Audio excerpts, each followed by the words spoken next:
आज हम लोग प्रत्यास्थता वाले यूनिट में टॉपिक पढ़ेंगे सरल उपकरण से यंग प्रत्यास्थता गुणांक ज्ञात करना। तो ये जो है बना है ये है सरल का उपकरण। तो इसमें एक ही धातु के बने दो समान तार ए और बी एक ही दृढ़ आधार से लटकाए जाते हैं। ये जो हमारा ए है इसको हम लोग कहते हैं प्रायोगिक तार और बी को कहा जाता है प्रामाणिक तार। सहायक तार से तुलना करके प्रायोगिक तार की लंबाई की वृद्धि की हमको गणना करना है। तो दोनों तार के निचले सिरे पर धातु के एक फ्रेम G और H लगे रहते हैं। प्रत्येक फ्रेम G और H के नीचे वाले भार लटकाने के लिए एक एक हुक लगा होता है। सहायक तार के फ्रेम के नीचे हुक से एक स्थिर भार W लटका दिया जाता है। प्रायोगिक तार के फ्रेम G के नीचे हुक से एक पलड़ा P लटका रहता है जिस पर हम लोग इच्छानुसार बाट रखते हैं।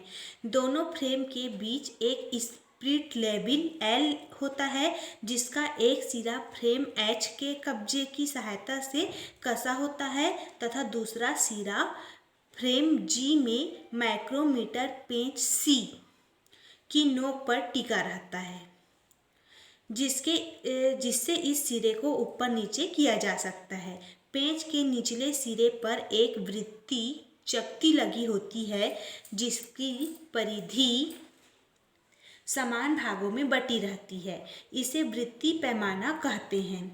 वृत्तीय पैमाने के साथ साथ एक ऊर्ध्व पैमाना S प्रायोगिक तार के फ्रेम में कसा होता है।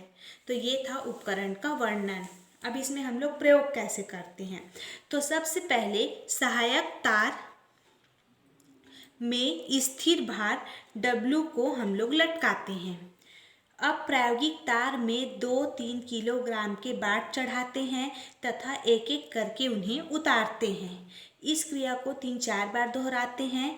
ऐसा करने से तार में ऐंठन दूर हो जाती है तथा तार में नियंत्रित प्रसार होने लगता है।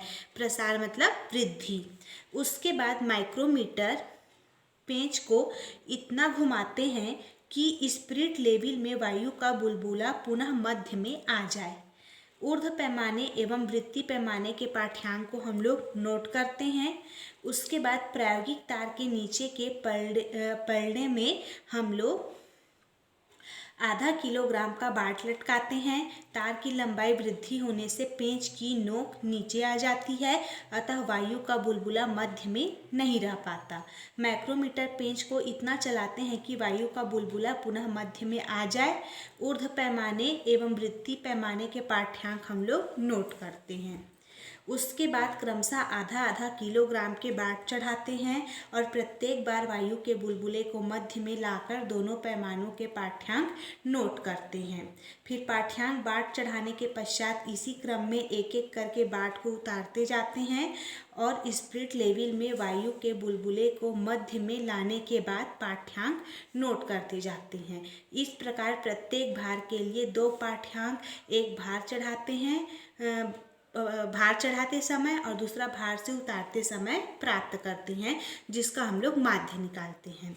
इन प्रेक्षणों से एक निश्चित भार mg के लिए लंबाई में होने वाली वृद्धि L का माध्य ज्ञात करते हैं। मीटर पैमाने की सहायता से तार की लंबाई L और स्क्रू गेज की सहायता से त्रिज्या R ज्ञात करते हैं और ये फॉर्मूला होता है y = mg L/π r² L की सहायता से हम लोग क्या करते हैं y मतलब यंग प्रत्यास्थता गुणांक का मान ज्ञात करते हैं।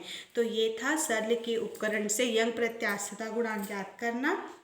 ये एग्जाम में पूछा जाता है।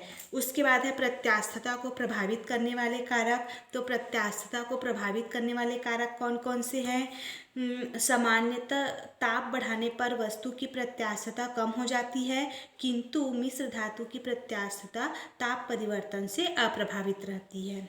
दूसरा, पदार्थ को पीटने पर उसकी प्रत्यास्थता बढ़ जाती है, क्योंकि ऐसा करने से क्रिस्टल कण छोटी छोटी इकाइयों में विभक्त हो जाता है और किसी पदार्थ में अधिक प्रत्यास्थता वाली अशुद्धि मिलाने पर उसकी प्रत्यास्थता बढ़ जाती है। ठीक, उसके बाद है प्रत्यास्थता का उपयोग। तो दैनिक जीवन में हम कई पदार्थों का उपयोग करते हैं। इन पदार्थों को उपयोग में लाते समय हम उनकी प्रत्यास्थता को ध्यान में रखते हुए उनका निर्माण करते हैं। तो नीचे प्रत्यास्थता के हम लोग कुछ उपयोग बता रहे हैं, जैसे कि पहला है, भारी बोझों को उठाने के लिए क्रेनों का उपयोग किया जाता है। इन क्रेनों में धातु की बनी मजबूत रस्सियाँ होती है। इन रस्सियों के पदार्थ का चुनाव और मोटाई का निर्धारण प्रत्यास्थता के आधार पर किया जाता है। ठीक, उसी प्रकार से हम लोग प्रत्यास्थता का दूसरा उपयोग करते हैं। मतलब पुल का निर्माण इस प्रकार किया जाता है कि ट्रैफिक के भार आंधी के कारण बल या स्वयं के भार के कारण अधिक झुकने ना पाए, इसके लिए अधिक यंग प्रत्यास्थता गुणांक वाली धातु का उपयोग किया जाता है।